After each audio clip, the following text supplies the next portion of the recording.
జనంగొంతుకు స్వాగతం. ఈరోజు మన జనంగొంతు స్టూడియోకి బిఎంఎస్ అఖిల భారత కార్యవర్గ సభ్యులు, మరి అదేవిధంగా భారతీయ టేకా మజ్దూర్ సంఘ్ అఖిల భారత ప్రభారి రాధాకృష్ణన్ గారు మన స్టూడియోకి రావడం జరిగింది. అసలు ఈ ఏదైతే అవుట్సోర్సింగ్ ఉద్యోగులు, కాంట్రాక్ట్ లేబర్స్ ఉన్నారో, ఈ కాంట్రాక్ట్ లేబర్కి సంబంధించిన సమస్యలు, వాటి గురించి చర్చించడానికి మనకు ఈరోజు మనం వారిని ఆహ్వానించడం జరిగింది. నమస్తే అండి. నమస్కారం. ఏదైతే అవుట్సోర్సింగ్ ఉద్యోగులు ఉన్నారో, ఎక్కడికి వెళ్ళినా కూడా, మనం ఏ ప్రభుత్వ శాఖకి వెళ్ళండి, ప్రైవేటు ఇన్స్టిట్యూషన్కి వెళ్ళండి, ఏదైనా సంస్థకి వెళ్ళండి, ఎక్కడికి వెళ్ళినా కూడా ఈ రోజుల్లో అవుట్సోర్సింగ్ కాంట్రాక్ట్ లేబర్ వ్యవస్థ అనేది బాగా పెరిగిపోయింది. ఏ కార్యాలయానికి వెళ్ళినా కూడా, ఇప్పుడు మున్సిపల్ ఆఫీస్కి వెళ్ళినా, రెవెన్యూ ఆఫీస్కి వెళ్ళినా చాలామంది అవుట్సోర్సింగ్ ఉద్యోగులు మనకు కనబడుతూ ఉంటారు. వాళ్ళ వేతనాలు చూస్తేనేమో తక్కువగా ఉంటాయి. మళ్ళీ అదేవిధంగా ఇక్కడికి వచ్చేసరికి ఏమవుతుందంటే, తను ఏదైనా చిన్న తప్పు చేసినా చేయకపోయినా, అక్కడ ఉన్న వాళ్ళ పై ఆఫీసర్కి నచ్చకపోయినా రేపటి నుంచి రాగానేస్తాడు ఉద్యోగిని. అంటే ఎందుకు ఇలాంటి అవుట్సోర్సింగ్ వ్యవస్థ ఈ దేశంలో ఇంత పెద్దగా పెరుగుతూ ఉంది? మరి అదేవిధంగా వేతనాల విషయంలో కూడా ప్రభుత్వాలు నిర్లక్ష్యంగానే ఉన్నాయి. మరి అసలు ఏం జరుగుతూ ఉంది? ఎందుకు ఇలాంటి వ్యవస్థ అంటే అందరూ దాన్ని ఎంకరేజ్ చేస్తూ ఉన్నారు? అంటే ప్రధానంగా నమస్కారం అండి మీకు కూడా. నమస్కారం. ఇప్పుడు ఏదైతే 1991లో పివి నరసింహారావు తీసుకొచ్చినటువంటి లిబరలైజేషన్, గ్లోబలైజేషన్, ప్రైవేటైజేషన్ అనేటువంటిది అయితే వచ్చిందో అప్పటి నుంచి ఈ యొక్క రెగ్యులర్ ఎంప్లాయీ యొక్క సిస్టమ్ నిర్వీర్యం అయిపోయింది. ఎక్కడ కూడా రిక్రూట్మెంట్ అనేటువంటిది దాన్ని సమాప్తం చేసే పరిస్థితిలోకి తీసుకొచ్చేసారు. అందులో అంటే బ్యాక్ డోర్ అంటారు వాళ్ళని. అంటే బ్యాక్ డోర్ నుంచి ఒకటేసారిగా ఈ అవుట్సోర్సింగ్ వాళ్ళు కాంట్రాక్ట్ లేబర్ అనే పేరుతో వచ్చి ఉద్యోగాలకు చేరిపోతున్నారు. అంటే అది కాంట్రాక్టర్ ద్వారా, అంటే కాంట్రాక్ట్ ద్వారా రావాలి. ఈ సిస్టమ్ విపరీతంగా ఈరోజు భారతదేశం అంతటా కూడా విపరీతమైంది. ఇంకా భవిష్యత్తులో ఇంకా భయంకరంగా అయ్యే పరిస్థితి అవసరం కనపడుతుంది. కాబట్టి ఈ భారతీయ మజ్దూర్ సంఘ్ ఈ విషయం మీద అయితే అఖిల భారతీయ స్థాయిలో ఒక టేకా మజ్దూర్ మహాసంఘ్ అనేటువంటి ఫెడరేషన్ ఏర్పాటు చేసి దీంట్లోకి ఒక పెద్ద గొడుగు ఇది. ఇందులోకి అన్ని రకాల సెక్టర్లో సంబంధించినటువంటి కాంట్రాక్ట్ లేబర్లు అందరినీ కూడా తీసుకురావాలి. వాళ్ళ సమస్యల్ని కేంద్ర ప్రభుత్వంతో కానీ రాష్ట్ర ప్రభుత్వంతో కానీ పరిష్కరించాలనేటువంటి విషయం ఎక్కువ ఫోకస్ చేస్తుంది. ఇందులో మనకేంటంటే వెసులుబాటు మెయిన్గా కాంట్రాక్ట్ లేబర్ అబాలిషన్ యాక్ట్ అనేటువంటిది 1970 ఉంది. అందులో కొంత ప్రొవిజన్ ఉంది, వీళ్ళకి రెగ్యులర్ చేయడానికి ఉన్న అవకాశాలు ఉన్నాయి. ఈ అవకాశాలని తూట్లు పొడిచారు చంద్రబాబు నాయుడు. ఆ సమయం దాదాపు 92-93లోనే చేసి అసలు అవుట్సోర్సింగ్ కార్మికులకి ఏంటంటే పిరెన్నియల్ నేచర్ ఆఫ్ వర్క్లో రెగ్యులర్గా పనిచేసే స్థిరమైన కార్మికులు చేసే చోట కూడా కాంట్రాక్ట్ లేబర్ని పెట్టుకునే అవకాశాన్ని కల్పించేశారు. కాంట్రాక్ట్ లేబర్ సిస్టమ్ అప్పుడు ఏంటంటే కేవలం ఒక 3 నెలలకో టెంపరవరీగా 4 నెలకో పనిచేసేటువంటి వ్యవస్థ కోసం చేసి ఉండేది. ఇప్పుడు అట్లా కాకుండా నిరంతరం అయిపోయింది. దాదాపు 20-30 సంవత్సరాలుగా వాళ్ళు రిటైర్డ్ అయ్యి ఇంటికి వెళ్ళిపోయే పరిస్థితిలో కూడా గ్రాడ్యుయేటీ లేకుండా వాళ్ళు వెళ్ళాల్సిన పరిస్థితులు ఈరోజు మనం చూస్తున్నాం మొత్తం దేశవ్యాప్తంగా. ఈ విషయం మీద అయితే భారతీయ మజ్దూర్ సంఘ్ చాలా తీవ్రంగా చర్చలు చేసి దీనికి ఒక ఫుల్ స్టాప్ పెట్టాలనేటువంటి విషయం మీద కొంత సర్వే చేశారు. అందులో సర్వేలో కొంత తమిళనాడులో చూసాం, కొంత ఆంధ్రప్రదేశ్లో చూసాం, అదేవిధంగా హర్యానాలో చూసాం. ఇట్లా మోడల్ మేనేజ్మెంట్ అంటే ఉండాల్సినటువంటి పరిస్థితులు ఉంది. అందుకనే ఒక సిస్టమ్ అనేటువంటిది తీసుకొచ్చారు. హర్యానాలో ఏం చేశారంటే రాష్ట్ర ప్రభుత్వంలో పనిచేసేటువంటి కాంట్రాక్ట్ అవుట్సోర్సింగ్ సంబంధించిన వాళ్ళకి మీడియేటర్ మధ్యన దళారి ఉండడు, దళారితో పని లేదు. ఎందుకంటే ఈఎస్ఐ, పిఎఫ్, వాళ్ళ గ్రాడ్యుయేటీ, వాళ్ళ సాలరీ అన్నీ కూడా అంతా చూసేది మా ఆఫీసర్ లేదు. కాబట్టి ఆ పని ఏదో మేమే చేస్తాం. వాళ్ళకి ఒక అడ్మినిస్ట్రేషన్ అనేది తయారు చేసి ఆ అడ్మినిస్ట్రేషన్ ద్వారా మిగతా రెగ్యులర్ ఎంప్లాయీకి ఏ విధంగా అయితే ఒక అడ్మినిస్ట్రేషన్ ఉంటుందో అదే ప్రాసెస్ వీళ్ళ ద్వారా కూడా చేసి ఇదే పద్ధతిలో తెలంగాణలో కూడా కరీంనగర్లో ఇంప్లిమెంట్ చేశారు. వారధి పేరుతో పేరుతో కరీంనగర్లో కూడా ఈ వారధి. ఇప్పుడు దీంట్లో బ్రోకర్ ప్రైవేట్ సెక్టర్ కాంట్రాక్టర్ ఉండడు, అదే గవర్నమెంటే కాంట్రాక్టర్.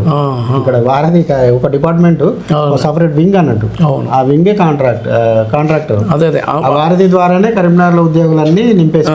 అట్లా ఉంటే ఏంటంటే కొత్త సేఫ్టీ ఉంటుంది వాళ్ళకి. ఏంటంటే ఉద్యోగ భద్రత ఉంటుంది, తర్వాత జీతం భద్రత ఉంటుంది. సోషల్ సెక్యూరిటీ భద్రత ఉంటుంది. ఇది ప్రధానంగా కావాల్సింది ఈ మూడే మనకు కావాల్సింది. అదే ఇప్పుడు మనం మిగతా రెగ్యులర్ ఎంప్లాయీలో ఉన్నటువంటి అన్ని ఇంక్రిమెంట్లు అది ఇది తీసుకొని ఏదో లక్షల జీతాలు తీసుకోవాలన్నటువంటి ఆశ అయితే కాంట్రాక్ట్ లేబర్కి లేదు. కనీసం వాళ్ళకి రావాల్సింది minimum wage security, social security, ఇది మెయిన్గా కావాల్సింది. కాబట్టి వీళ్ళకి ఈ మూడింటిని ఇంప్లిమెంట్ చేసే విషయం మీద మనం చాలా ప్రయత్నం చేశాం.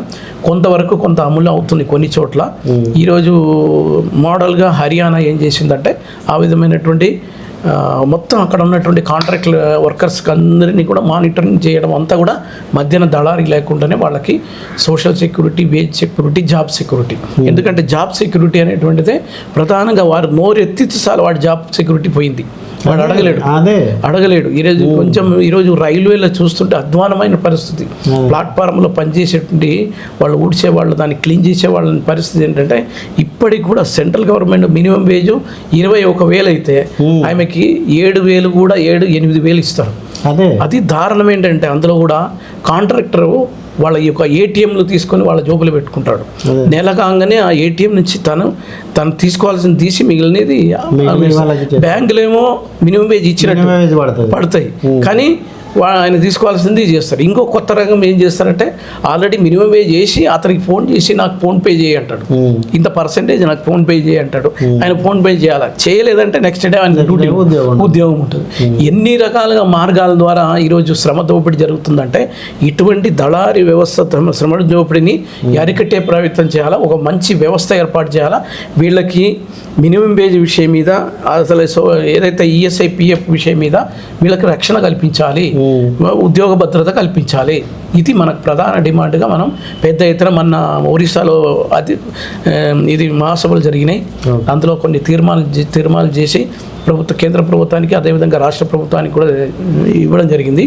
భవిష్యత్తులో ఏంటంటే మే 1st వీక్లో ప్రతి కలెక్టర్ కార్యాలయం ముందు ఈ విధమైనటువంటి కార్మికులు ఎవరైతే ఉన్నారో వీళ్ళకి ఈ విధమైనటువంటి శ్రమ దోపిడీని అరికట్టడానికి కేంద్ర ప్రభుత్వం అదేవిధంగా రాష్ట్ర ప్రభుత్వం కామన్గా మీరు ఈ విధమైనటువంటి సొసైటీ ఏర్పాటు చేయండి, కామన్ సొసైటీ. ఆ సొసైటీ ద్వారానే వీళ్ళు రావాలి. వీళ్ళకు కూడా ఏంటంటే ఒక 5 సంవత్సరాలు దాటితే వీళ్ళని మెల్లగా రెగ్యులర్ చేసే అవకాశం కల్పించాలి. వాళ్ళ ఇంక్రిమెంట్ ఇప్పుడు ఉదాహరణకి ఈ రోజు వచ్చిన వాడికి మినిమం వేజ్ ఒకటే, 10 సంవత్సరాల నుంచి పనిచేసేవాడికి కూడా మినిమం వేజ్ ఒకటే ఉంటుంది. ఇప్పుడు ఎక్కడైనా అంటే ఇప్పుడు 20 సంవత్సరాల నుంచి వాడికి రైల్వే పని చేసేవాడికి 7,000 అంటే నిన్న వచ్చిన వాడికి ఈయన బెదిరించి పంపిస్తే ఈయనకి కూడా 7,000 ఉంటాయి. ఇది చాలా విపరీతమైన దోపిడీ. దీన్ని మార్పు చేయాలని దానికి ఇది చేసాం, గ్రేడ్ చేసి, అంటే స్కిల్డ్, సెమీ స్కిల్డ్, అన్స్కిల్డ్ ఏ విధంగా అయితే ఉంటుందో ఆ విధంగా వాళ్ళకి 5 సంవత్సరాలకు గ్రేడ్ ఇచ్చి వాళ్ళ పెంచాలి. అదేవిధంగా వాళ్ళని రెగ్యులర్ చేయాలి. ఈరోజు నెయ్వేలి అనేటువంటిది ఎన్ఎల్సి కంపెనీ ఉంది. అందులో సొసైటీలో ఇప్పటికీ దాదాపు 7,000 మంది పైన సొసైటీ కాంట్రాక్ట్ లేబర్ ఉన్నారు. అంటే కాంట్రాక్ట్ లేబర్గా కొంతకాలం పనిచేస్తారు, మెల్లగా సొసైటీలకు షిఫ్ట్ అవుతారు. షిఫ్ట్ అయిన తర్వాత అక్కడి నుంచి రెగ్యులర్ ఎంప్లాయీస్ అక్కడ రిటైర్డ్ అవుతూ తగ్గుతూ వస్తుంటే టెక్నీషియన్ క్యాడర్ అయితే టెక్నీషియన్ క్యాడర్లు అయితే అన్స్కిల్డ్ క్యాడర్ అయితే అన్స్కిల్డ్లకు వెళ్ళిపోతుంటారు.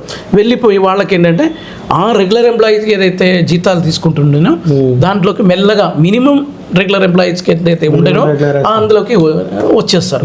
ఆ విధమైనటువంటి సాటిస్ఫాక్షన్ భవిష్యత్తులో మొత్తం భారతదేశం అంతటా కూడా జరగాలని, ఆ విధమైనటువంటి మంచి నిర్ణయాలు కేంద్ర ప్రభుత్వం తీసుకోవాలని, అదేవిధంగా రాష్ట్ర ప్రభుత్వాలు కూడా ఈ విషయం మీద చాలా సీరియస్గా ఆలోచించి వాళ్ళకి ఉద్యోగ భద్రత, వాళ్ళకి పని చేస్తున్నాం అనే అంటే ప్రాక్టికల్గా వాళ్ళని పోయి చూస్తుంటే వాళ్ళ యొక్క పరిస్థితిని ప్రభుత్వాలు చూడట్లేదు. వాళ్ళకి పని జరిగిపోతుంది, అంత హ్యాపీగా జరిగిపోతుంది అన్నీ అనిపిస్తుండొచ్చు. కానీ లోపలంతా కష్టపడి చేసేటువంటి ఆ కార్మికుడి యొక్క వేదన, వాళ్ళ బాధలు, వాళ్ళ పిల్లలు, కుటుంబాలు, వాళ్ళ పోషించేటువంటి కష్టాలు ఎంత బాధాకరంగా ఉంటుంది. వాళ్ళకి గ్రాట్యుటీ లేదు. చట్టంలో గ్రాట్యుటీలో ఇప్పుడు వచ్చినటువంటి కొత్త చట్టాలు ఏదైతుందో 4 కోట్లకు సంబంధించినటువంటిది, అది కూడా ఎంత కాలమైంది, 2019లో ప్రారంభమై ఇప్పటికి కూడా అది పార్లమెంట్లో పాస్ అయ్యి అది ఇంప్లిమెంట్లోకి రాకుండా కాలయాపన జరుగుతుంది. దీనివల్ల ఈరోజు కనీసం ఒకటి కొత్తగా ఉంది, అంటే కాంట్రాక్ట్ లేబర్ 1 సంవత్సరం పనిచేసినా వాడికి గ్రాట్యుటీ ఇవ్వాలనేటువంటి రూల్ వచ్చింది. కానీ అది ఇంప్లిమెంటేషన్కి రావట్లేదు. ఈరోజు అది ఉంటే కనీసం ఈరోజు ఏం చేస్తాడు కాంట్రాక్టరు 9 నెలలే టెండర్ తీసుకుంటాడు, మళ్ళీ 15 నెలల్లో మళ్ళీ కొత్త టెండర్లో వచ్చేస్తాడు, ఇక్కడ బ్రేక్ అయిపోతాడు. అవును. ఇట్లా బ్రేక్ అయ్యి ఆయనకి గ్రాడ్యుయేట్కి ఎలిజిబిలిటీ లేనివంటి పరిస్థితి ఉంటుంది. ఆ పరిస్థితిలో ఎంతోమంది రిటైర్డ్ అయిపోయి వాళ్ళకి అంటే వాళ్ళని చూస్తుంటారు, పక్కనే పని చేసేవాడు గ్రాడ్యుయేట్ తీసుకొని వెళ్తుంటాడు, ఇతనికి లేకుండా కష్టపడి వాడు ఇంటికి వెళ్ళిపోతుంటాడు. ఈ విధమైన పరిస్థితిలో ఒక మంచి మార్పు రావాలని అందుకనే మీ ద్వారా, మీ మీడియా ద్వారా కొంత బాగా ప్రచారమై మిగతా ట్రేడ్ యూనియన్లు కూడా కళ్ళు తెరుచుకొని ఈ కాంట్రాక్ట్ లేబర్ విషయం మీద అంతా కూడా సీరియస్గా కన్వెన్షన్స్ చేసి వాళ్ళని అవగాహన చేసి వాళ్ళని అందరినీ కూడగట్టి మహాశక్తిగా ఏర్పడి భవిష్యత్తులో కేంద్ర ప్రభుత్వం, రాష్ట్ర ప్రభుత్వాలు నిర్లక్ష్యం చేస్తే దానికి ఒక శక్తి ప్రదర్శన విశ్వరూపం ద్వారా చూపించి వాళ్ళ సమస్య పరిష్కారం చేయడానికి భారతీయ మజ్దూర్ సంఘ్ తప్పకుండా ప్రయత్నం చేస్తుంది. అందులో టేకా మజ్దూర్ మహాసంఘం ప్రధానంగా దాని యొక్క బాధ్యత తీసుకొని ముందుకెళ్తుంది అనమాట. ఓకే అండి, నమస్తే. నమస్కారం. చాలా విషయాలు చెప్పారు, ధన్యవాదాలండి.